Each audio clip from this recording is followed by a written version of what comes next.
ಬೆಂಗಳೂರಲ್ಲಿ ಸಾರ್ಕ್ ಶೃಂಗಸಭೆ ಏನಾಗುತ್ತೆ ಆ ಟೈಮಲ್ಲಿ ವೀರಪ್ಪನು ಬೆಂಗಳೂರಿಗೆ ಬರ್ತಾರೆ. ಅಲ್ಲಿ ಅವನು ಪೊಲೀಸರಿಗೆ ಅವನು ಸಿಕ್ಬಿದ್ದು ಅವನನ್ನು ಸೀದಾ ಅಲ್ಲಿ ಬೆಂಗಳೂರಲ್ಲಿ ಒಂದು 2 ಸ್ಟೇಷನ್ಲಿ ಮೋಸ್ಟ್ಲಿ ಅದು ಸುಬ್ರಹ್ಮಣ್ಯಪುರ ಪೊಲೀಸ್ ಸ್ಟೇಷನ್ ಇರಬೇಕು ಅಥವಾ ಬೇರೆ ಯಾವುದೋ ಇರ್ಬೋದು, ನೆನಪಿಗೆ ಬರ್ತಾ ಇಲ್ಲ.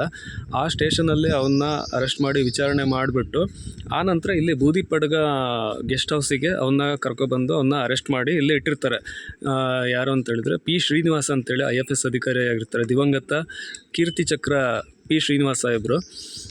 ಆನಂತರ ಇಲ್ಲಿ ಅವನ್ನ ಒಂದು ರೂಮ್ ಇದೆ, ಅಲ್ಲಿ ರೂಮಿನ ಹೊರಗಡೆ ಕಿಟಕಿ ಭಾಗದಲ್ಲಿ ಕಿಟಕಿ ಸರಳಿಗೆ ಅವನ್ನ ಕೈಗಳಿಗೆ ಇದನ್ನು ಕೋಳವನ್ನು ತೊಡಿಸ್ಬಿಟ್ಟು ಅವನ್ನ ಅರೆಸ್ಟ್ ಮಾಡಿರ್ತಾರೆ. ಇಲ್ಲಿಂದ ಬಿಡಿಸ್ಕೊಂಡು ಹೋಗೋದಕ್ಕೆ ಏನು ಪ್ಲ್ಯಾನ್ ಮಾಡ್ತಾನೆ ಅಂತ ಹೇಳಿದರೆ, ರಾತ್ರಿ ಹೊತ್ತಾದ ನಂತರ ಇಲ್ಲಿ ಅಧಿಕಾರಿಗಳೆಲ್ಲ ಹೊರಗಡೆ ಹೋದ ಸಂದರ್ಭದಲ್ಲಿ ಕೊಬ್ಬರಿ ಎಣ್ಣೆ ಬೇಕು ತಲೆಗೆ ಹಾಕಲಿಕ್ಕೆ ಅಂತ ಹೇಳಿ ಅವ್ರ ಹತ್ರ ಕೊಬ್ಬರಿ ಎಣ್ಣೆನ ತರಿಸ್ಕೊಂಬಿಟ್ಟು ಅವರು ವಾಚರ್ಗಳು ಏನು ನಿದ್ದೆಗೆ ಹೋದ ಸಂದರ್ಭದಲ್ಲಿ ಕೈಗೆಲ್ಲ ತುಂಬ ಕೊಬ್ಬರಿ ಎಣ್ಣೆಗಳನ್ನು ಸವರ್ಕೊಂಬಿಟ್ಟು ಅವನಿಗೆ ಸಂಕೋಲೆ ಬೇಡಿ ಏನು ಹಾಕಿರ್ತಾರೆ ಕೈಗೆ ಅದನ್ನು ನಿಧಾನವಾಗಿ ಜಾರಿಸ್ಕೊಂಬಿಟ್ಟು ಇಲ್ಲಿಂದ ಎದ್ನೋ ಬಿದ್ನೋ ಅನ್ನೋ ರೀತಿಯಲ್ಲಿ ಎಸ್ಕೇಪ್ ಆಗ್ತಾನೆ. ಅವತ್ತು ಅವನ್ನ ಅರೆಸ್ಟ್ ಮಾಡಿದ್ದು ಅದೇ ಫಸ್ಟ್ ಆ್ಯಂಡ್ ಲಾಸ್ಟ್.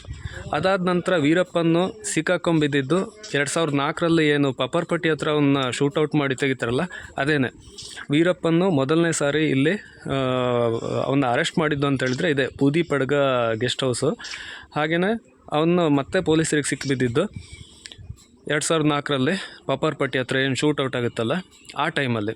ಸೊ ನಾನೀಗ ಬೂದಿಪಡ್ಗ ಅರಣ್ಯ ಇಲಾಖೆಯ ಗೆಸ್ಟ್ ಹೌಸನ್ನು ಪ್ರವೇಶ ದ್ವಾರದಲ್ಲಿದ್ದೀನಿ. ಇಲ್ಲಿ ಪ್ರೊಹಿಬಿಟೆಡ್ ಏರಿಯಾ ಆಗಿರೋದ್ರಿಂದ ಒಳಗಡೆ ಅಲವೆನ್ಸ್ ಇರೋದಿಲ್ಲ, ಪರ್ಮಿಷನ್ ಬೇಕಾಗುತ್ತೆ. ಅದಕ್ಕೋಸ್ಕರನೇ ನಾನು ಮೊನ್ನೆ ಅರಣ್ಯ ಭವನ ಬೆಂಗಳೂರು ಮಲ್ಲೇಶ್ವರಂ 18th ಕ್ರಾಸಲ್ಲಿ ಏನಿದೆ ಅರಣ್ಯ ಭವನಕ್ಕೆ ಹೋಗಿದ್ದು ಇದೇ ಉದ್ದೇಶಕ್ಕಾಗಿ. ಅಲ್ಲಿ ಕೂಡ ಒಂದು ಹುತಾತ್ಮ ಇದರ ಸ್ಮಾರಕ ಏನು ಹಾಕಿದ್ದಾರೆ, ಅದರಲ್ಲಿ ಪಿ ಶ್ರೀನಿವಾಸ್ ಸಾಹೇಬ್ರದ್ದು ಇದೆ. ಮತ್ತು ಅಲ್ಲಿ ವಾಚರ್ ಗಾರ್ಡ್ BC ಮೋಹನಯ್ಯ ಸಾಹೇಬ್ರೇನಿದ್ರು ಅವ್ರದ್ದು ಒಂದು ಹುತಾತ್ಮರ ಹೆಸರಲ್ಲಿ ಕೂಡ ಅವ್ರ ಹೆಸರನ್ನು ಕೂಡ ಹಾಕಿದ್ದಾರೆ. ನಾನು ಅದರಲ್ಲಿ ಹೇಳಿದ್ದೆ ಸೀರಿಯಲ್ ನಂಬರ್ 5 ಮತ್ತು 6 ಇದರಲ್ಲಿ ಅವರ ಹೆಸರನ್ನು ಹಾಕಿದ್ದಾರೆ ಅಂತ ಹೇಳ್ಬಿಟ್ಟು ಅದೇ ಪಿ ಶ್ರೀನಿವಾಸ್ ಸಾಹೇಬರು ಇದನ್ನು ಅರೆಸ್ಟ್ ಮಾಡಿಬಿಟ್ಟು ಇಲ್ಲಿ ಕೂಡಾಕಿರ್ತಾರೆ.